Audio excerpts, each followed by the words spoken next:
Senator Lankford, I appreciate you coming on and sort of look, your plans are probably all over the map, just like ours are this hour, so I appreciate that. First, can you tell us any more than what we're hearing about rumors of at least a deal on how the process might work? What can you tell us? I can. I'm more focused actually on the product than I am on the process on it. There's a different group of folks working on the process, but I think there is the possibility that we could get a deal. It probably wouldn't be tonight just based on the text and the language and how to be able to get it together, but there's lots of ways to be able to do a short-term CR to be able to keep things open while the negotiations are still happening, and we'll see what they pull together on process. I was just going to say, is that what this is likely going to be, is some sort of deal that allows the president, allows Democrats to both say we're going to continue this conversation in 2019? I would hope we actually continue it tomorrow, that we're not trying to continue in 2019. We're close enough in so many other issues that we should try to resolve it now. I think that's best for the American people rather than be able to extend this out. I didn't support a February 8th time period for a CR. I don't think it's a good idea to just keep dragging this on little by little. I think it's better if we're close to be able to finish the areas where you're close and get the whole thing done rather than stall it. How would you explain why the president hasn't been able for over a year to get the Republican Party united on a plan before trying to negotiate with the Democrats when it comes to the border wall funding? I think there are areas we do have agreement on. I think there's wide bipartisan agreement on trying to be able to get something on border security.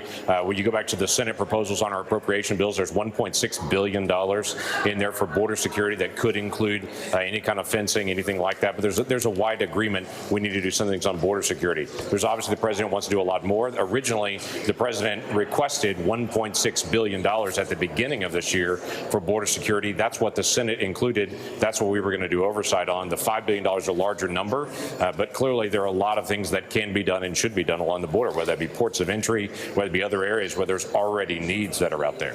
All right, I can tell by the way you're describing it, I can sense of what a compromise language might sound like from the Senate. We'll see if the White House signs on. But let me move to another topic which was really animating the folks here around this table, and that is the Jim Mattis resignation.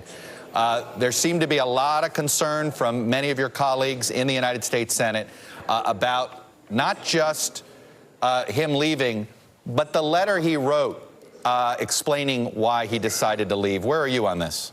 Yeah, it's difficult when you see the Secretary of Defense say that the president needs someone who's more aligned with him on policy. That clearly shows a difference there. I just got back from Afghanistan last week, meeting with all of our folks there for several days. There is a tremendous need in Afghanistan, and so we see somewhat the pullout in Syria as a canary in the coal mine in the administration to say if they pull out of Syria just dramatically like that, if that happens as well in Afghanistan, all the blood that has been shed in Afghanistan for 17 years all goes for naught. The Taliban has a massive resurgence. ISIS is on the grow in Afghanistan, and Al-Qaeda is still not defeated. We hate to be able to see all that blood spilt for nothing in Afghanistan, and when we're so close. There's an ongoing peace negotiation happening right now in Afghanistan. We want to be able to see that peace negotiation have an opportunity to be able to finish. They've made great progress there. And the two main goals, reconciliation in Afghanistan and having long-term basing there to be able to fight ISIS and to be able to fight with Al-Qaeda, are exceptionally important. Right. We also think that's putting down with Syria as well. And so clearly the Secretary of Defense and the President were at odds on that. Secretary of Defense walked away. I think he was a good, strong voice in the administration for it, and we'll see what the administration does. We talked about the troops aspect of Syria and Afghanistan, but there's another part of his letter that I'd like you to get to react to, and it's this. I believe, he writes this, I believe we must be resolute and unambiguous in our approach to those countries whose strategic interests are increasingly in tension with ours.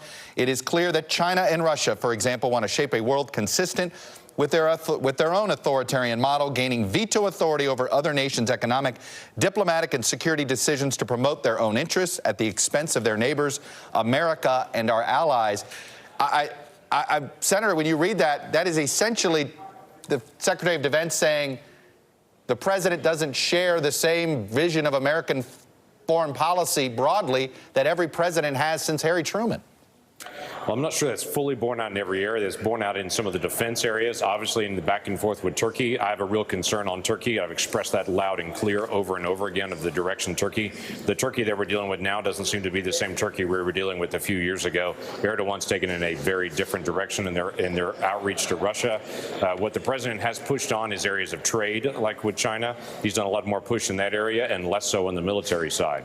So from a national defense side, Secretary of Defense obviously is saying he wants to see see the same effort on pushing against Russia and China and the defense side as we are on the trade side, and he's probably not wrong.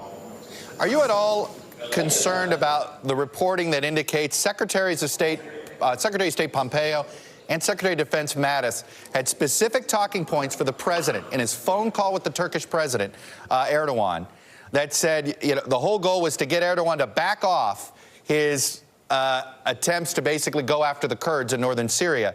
And Erdogan was trying to get the president to pull U.S. troops. And the president of the United States disagreed with his Secretary of State and Defense and instead sided with Erdogan. Does that concern you that the Turkish president has that much influence? So let me say this two ways. Obviously, I wasn't in the meeting. You weren't. We're all getting secondary reporting. It'll be interesting in the days ahead to get the primary reporting on it. Second, the president is the commander-in-chief. He's making some of those foreign policy decisions. So he has the ability to do that, to not have his advisors choose. He gets to choose. But on top of all that, I would say I share the same view of what you're describing from the Secretary of State. I have a great concern on Erdogan and the direction he's taken Turkey, what he's trying to do to the Kurdish people. The Kurds have been staunch allies to us for a very long time, and I think our engagement with the Kurds, has saved their lives for a long time. And for us to be able to walk away from a long-standing ally, not knowing what the Turks are going to do to them, I think is a mistake. How do you plan on voting on examining the president's next nominee for Secretary of Defense? And my point is this: are you going to be looking for somebody that shares your worldview, or are you going to be looking for somebody who's qualified, but you'll acquiesce if they don't share your worldview but share the president's worldview? So I always look at nominees based on, obviously, they're qualified, number one. The president gets his preference. There are some people that I'm going to vote for that I don't particularly care for, but the president's going to get his preference. I'm going to give some deference to the president of either party unless I think that they don't have the qualifications to be able to do it. But if I get my preference, I'm going to clearly have someone who has more of a worldview like Jim Mattis had, because he's obviously very respected worldwide, very respected in the defense community, exceptionally sharp. But given that letter, do you feel as if you should be holding the line a little bit stronger on that? Does that at all give you second thoughts about how much deference you should be giving this president?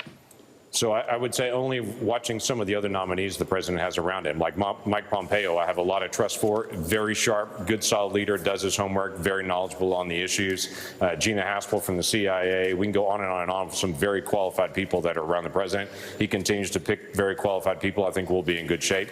It's going to be the president's choice at any point, though, whether he listens to the advisors around him. They are advisors. They're not the decision maker. President's always the decision maker. I hear you, but does it bother you at all? We now have a former Secretary of State who the president fired, who has since said the president doesn't read and has said unlawful things. We have just discussed what Jim Mattis wrote on the record about why he's quitting. And of course, we had an attorney general who ended up resigning that the president would consistently insult. How much harder is it to recruit good people to work in this administration? We'll watch how he does recruiting. I would just say, and I've said this before, I don't treat my staff the same way the president does. If I have a problem with a staff member, I don't tweet about them. I actually pull them in my office and we talk about things. If we can't work it out, then they're gone. But typically, we're going to work it out face to face, not through the media, not back and forth, certainly on social media. He has a very different style on that. That's not the style I have. That's not the way I ever want to treat my staff or my family. But that's the way that he does it. And there are a lot of people that love it that way, and they love the transparency of it. Just not my favorite. I come from more biblical worldview that if you've got a challenge with somebody, work it out one-on-one. Is his leadership style making you question the faith you may have in his leadership skills?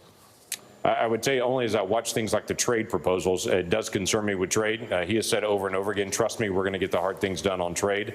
But it has been very messy and very noisy, and there have been a lot of people that have suffered economically through this process. Now, the hope is long-term it can get cleaned up, but he is his own person. He's going to listen to his advisors choose to, and he's going to go with his gut. That's who he is.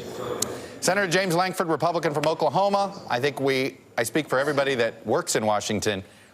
We hope everybody gets home for the holidays here with paychecks in hand. So thank you very much. I hope it gets resolved quickly. Thanks. You got it.